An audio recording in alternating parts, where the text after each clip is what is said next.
I stood in the hallway, outside courtroom 3B, at the Ontario Superior Court, watching my son Michael adjust his silk tie through the glass window. He was 42 now, with the same sharp jawline I'd had at his age, but there was something harder in his eyes.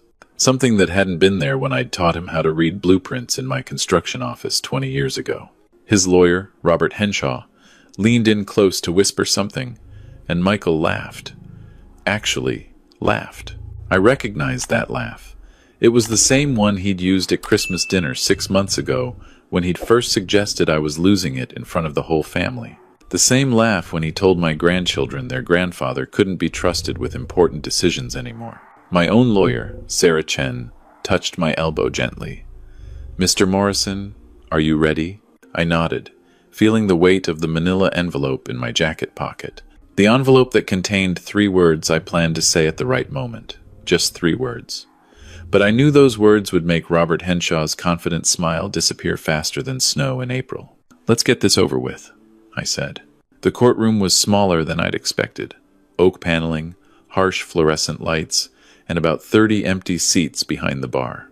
Michael had already taken his position at the plaintiff's table, his expensive suit probably costing more than what I used to pay my best foremen for a month's work. Robert sat beside him, organizing papers with the kind of theatrical precision designed to intimidate. I took my seat beside Sarah, and immediately felt the weight of my son's stare. When I looked up, he didn't look away. Instead, he gave me that same pitying expression he'd been wearing for months. The poor old dad doesn't understand what's happening, look. The bailiff called us to order, and Justice Margaret Henderson entered. She was a woman in her late 50s, with steel-gray hair and the kind of no-nonsense expression that came from 30 years of hearing people lie in her courtroom. "We're here today regarding the petition filed by Michael Morrison," she began, glancing at her notes. "Mr.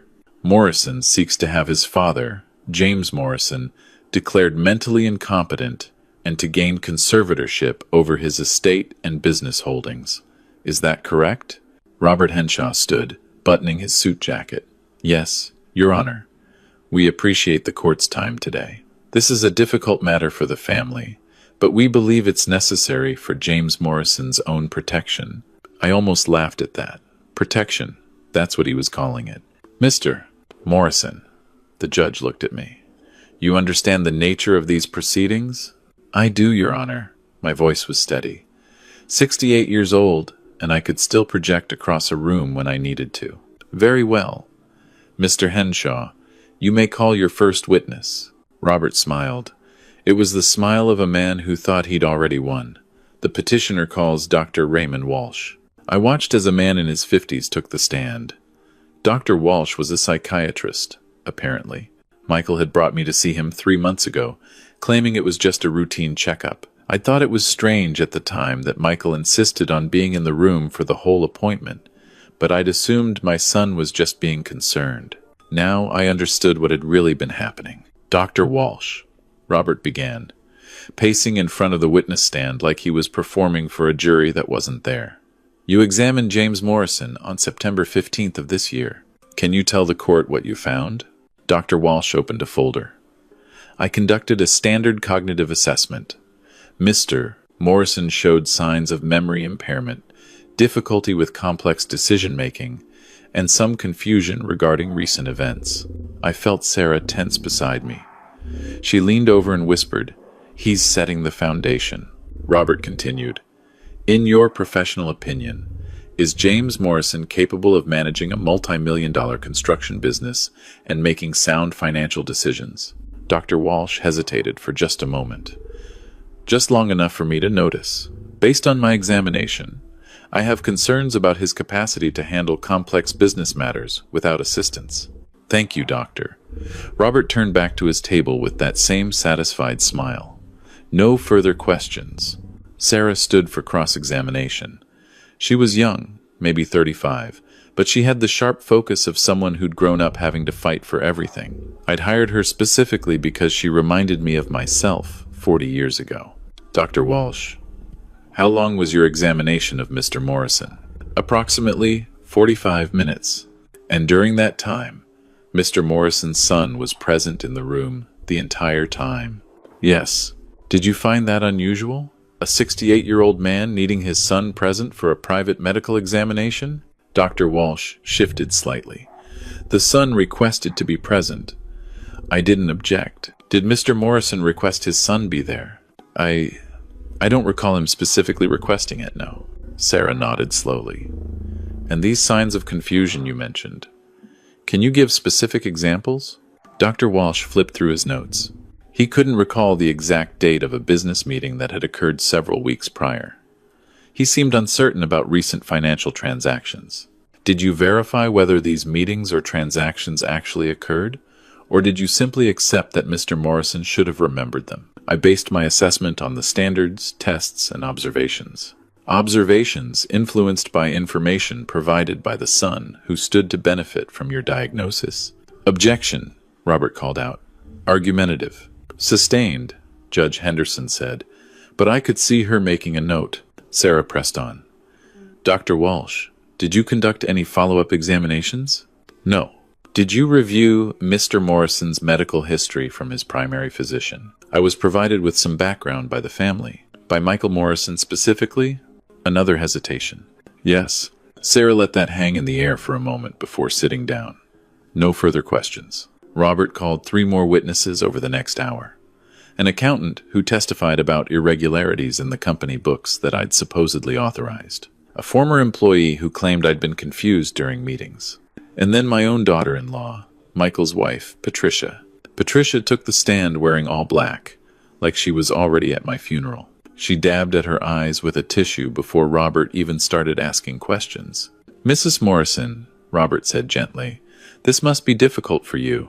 It is, Patricia said, her voice breaking just slightly. I love my father-in-law. We all do. But we're worried about him. Can you describe some instances that concerned you? Patricia nodded. Last Thanksgiving, he forgot several of our family members' names.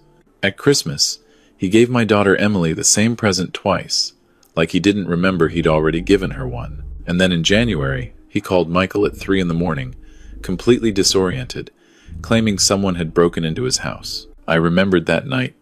There had been someone trying to break into my house. The police had come, found tool marks on my back door, but apparently, in Patricia's version of events, I'd imagined the whole thing. And the business, Robert prompted.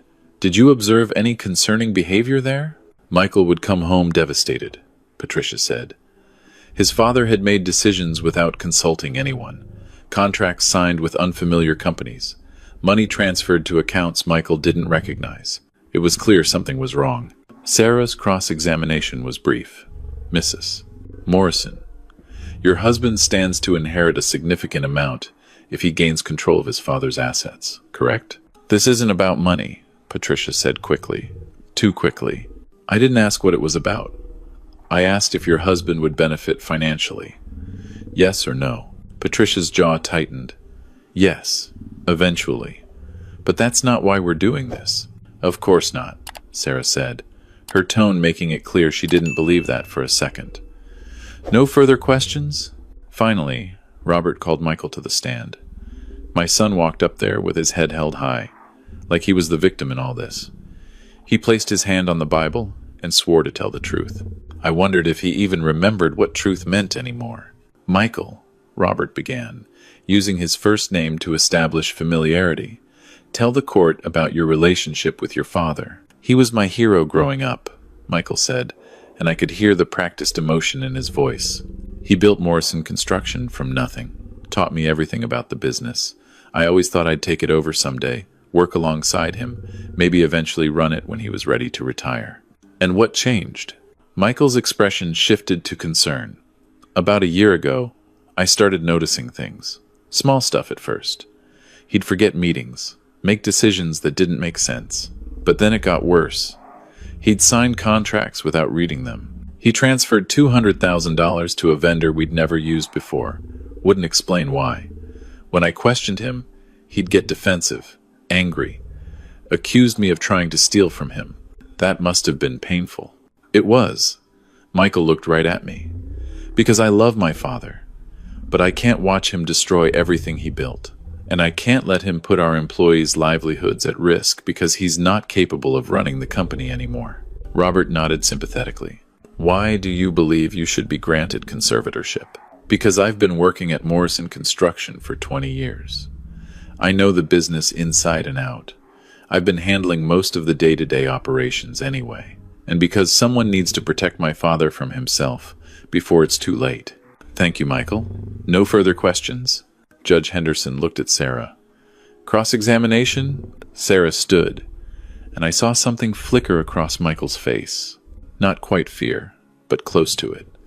He'd underestimated her before. I could tell he was realizing that might have been a mistake. Mr. Morrison, Sarah began, you said you've been handling most of the day-to-day operations. For how long? The last 6 months or so. And during that time, has the company's profitability increased or decreased? Michael hesitated. There have been some challenges in the market. I didn't ask about market challenges. I asked about profitability. Yes or no? It's decreased. By how much? I don't have the exact figures. Sarah picked up a document. According to the company's quarterly reports, profitability has decreased by 18% since you took over daily operations. Is that accurate? Like I said, market challenges, yes or no, Mr. Morrison? Yes. Sarah paused, letting that sink in. Now, you mentioned a $200,000 transfer to an unfamiliar vendor. Did you investigate which vendor that was? My father wouldn't tell me. Did you check the company records yourself? He had passwords changed. Locked me out of certain accounts. Locked you out, Sarah repeated. Or did he restrict your access because he'd noticed discrepancies that concerned him? Objection, Robert jumped up. Counsel is speculating. Sustained. But Sarah had made her point. Mr. Morrison, isn't it true that you approached your father 6 months ago with a proposal to sell Morrison Construction to Apex Development Group? Michael's expression went carefully neutral.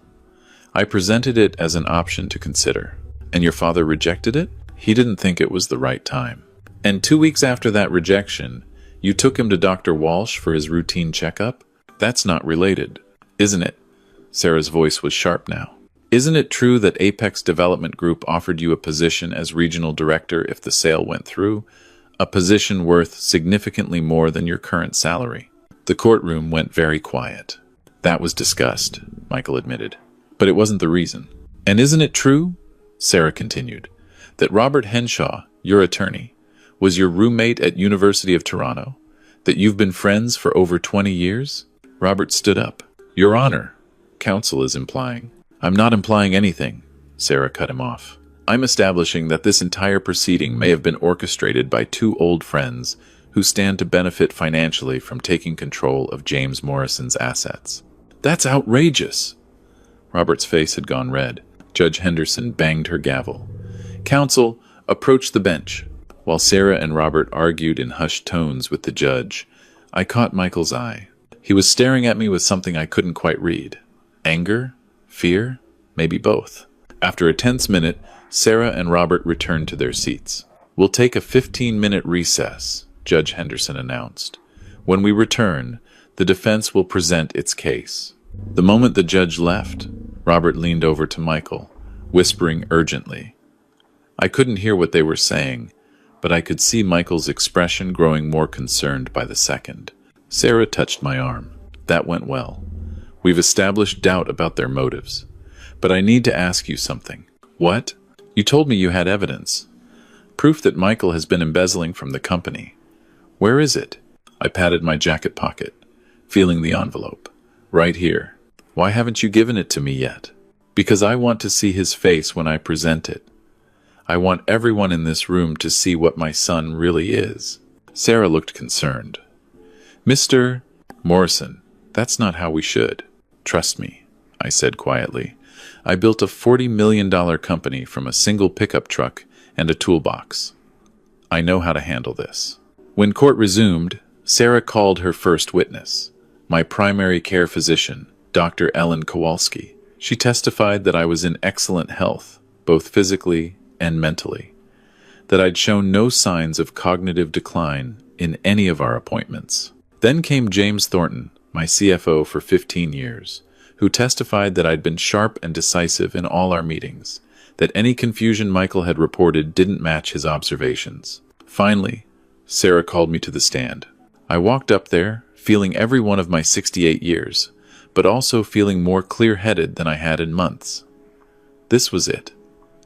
This was where everything would come out. Sarah took me through my background, how I'd started Morrison Construction in 1979 with one crew, how I'd grown it through contracts with the city, then private developers, then major corporations, how I'd built a reputation for quality work and honest dealing that made Morrison Construction one of the most respected firms in Toronto.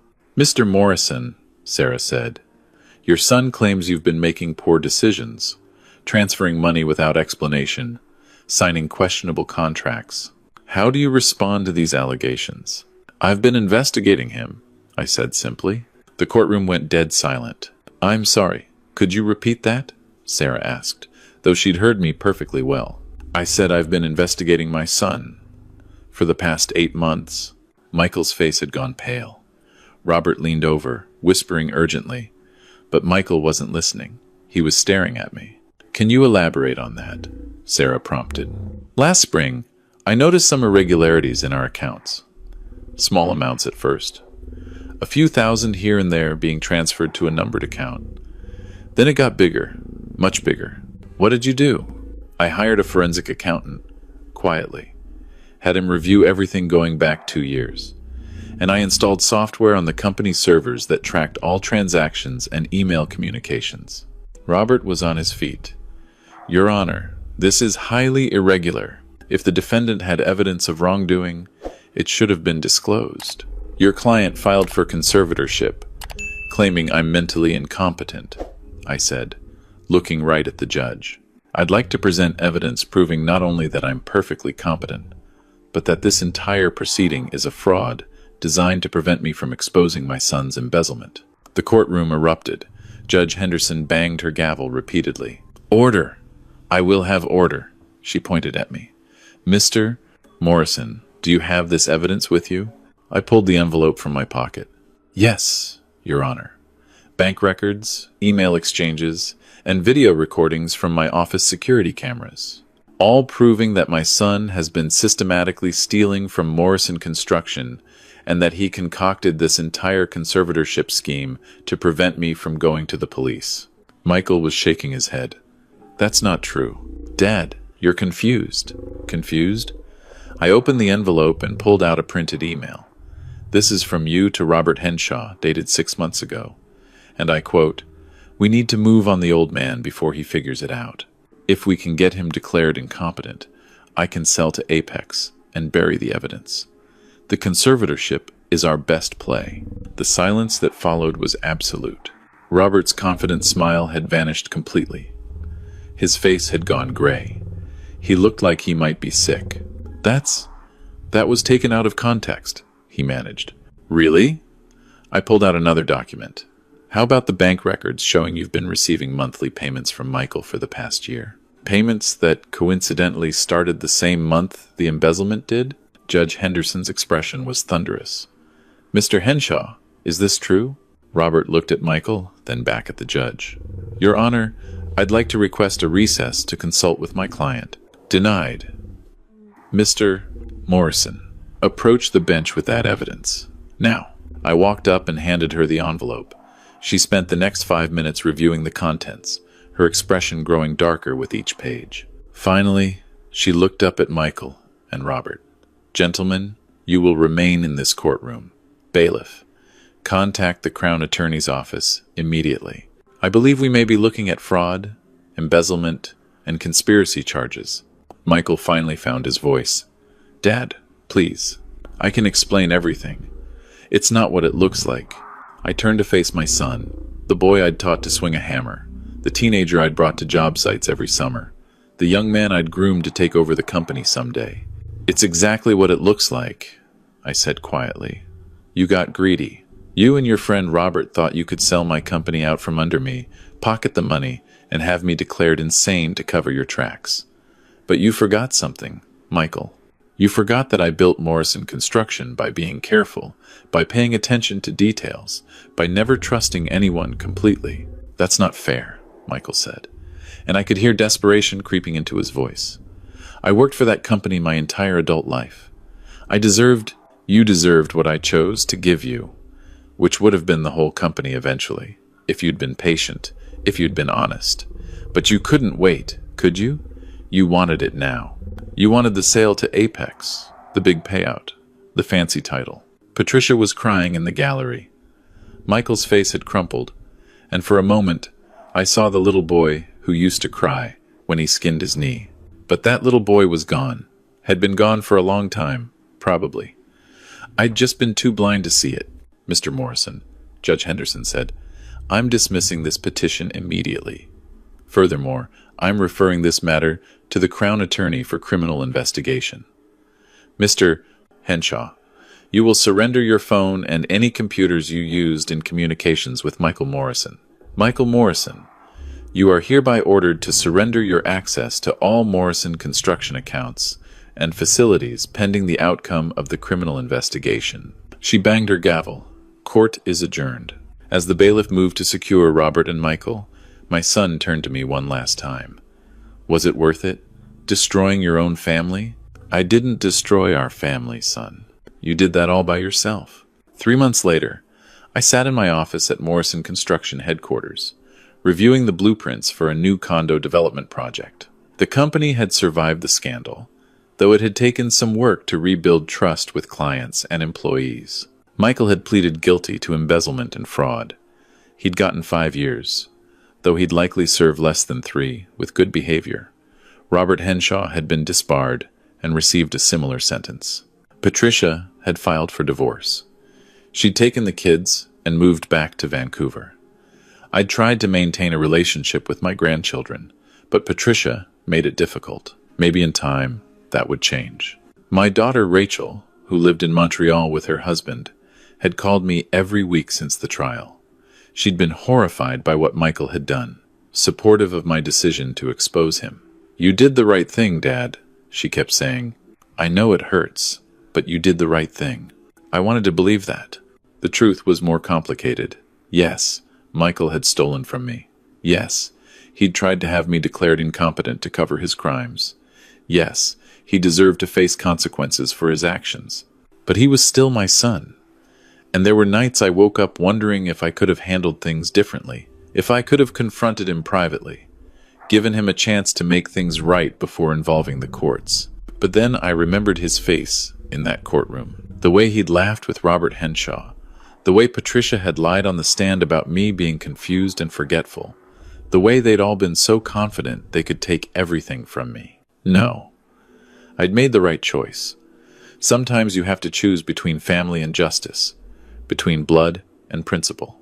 I'd spent my whole life building something worth having, teaching my children that honesty and hard work mattered, that integrity meant more than money. If Michael had forgotten those lessons, then it was on him to remember them the hard way. Sarah Chen knocked on my office door. Mr. Morrison, there's someone here to see you. A young woman in her 20s stepped into the office. She had Michael's eyes, my late wife's smile. My granddaughter, Emily. Hi, Grandpa, she said quietly. I stood up, not quite believing what I was seeing. Emily, what are you doing here? Does your mother know you're... I'm 23 years old. I don't need Mom's permission to visit my grandfather. She came forward and hugged me, and I felt something tight in my chest finally loosen. When she pulled back, there were tears in her eyes. I'm sorry. I'm so sorry I didn't see what Dad was doing. I should have known something was wrong. This isn't your fault. I know. But I also know what he did was horrible. And I know Mom won't let you see Matthew and Sophie. But I wanted you to know that not everyone in the family thinks you're the bad guy here. What you did took guts. And I'm proud to be your granddaughter. I had to sit down then, because my legs suddenly felt weak. Thank you, I managed. You have no idea how much that means. Emily smiled. Actually, I was hoping you might need an intern this summer. I'm studying construction management at Ryerson. And I'd really like to learn the family business from someone who actually built it, instead of just inheriting it. I looked at her, this young woman who had her grandfather's determination and her grandmother's compassion, and I felt something I hadn't felt in months. Hope When can you start? That evening, I drove back to my house in the Beaches neighborhood, where I'd lived for 30 years. The same house where Patricia claimed I'd imagined a break-in. The same house where I'd raised Michael and Rachel. I poured myself a whiskey and sat on the back deck, watching the sunset over Lake Ontario. The past few months had cost me my son, my daughter-in-law, and 2 of my grandchildren, at least for now. They'd cost me countless sleepless nights and more heartache than I'd thought possible. But they'd also taught me something important, that sometimes the hardest choice is the right choice, that integrity matters more than comfort, that you can't build anything lasting on a foundation of lies, whether it's a building or a family. Michael had forgotten that. He'd thought he could take shortcuts, make his own rules, and everything would work out because he was my son. He'd been wrong, and now he'd have 5 years to think about that mistake. I raised my glass to the setting sun, to the company I'd built, to the granddaughter who'd chosen integrity over family loyalty, to doing the right thing, I said quietly, even when it costs you everything. The sun dipped below the horizon, painting the sky in shades of orange and purple. Tomorrow I'd be back in the office, building something new. Today, I allowed myself to mourn what I'd lost. Both could be true. Both were necessary.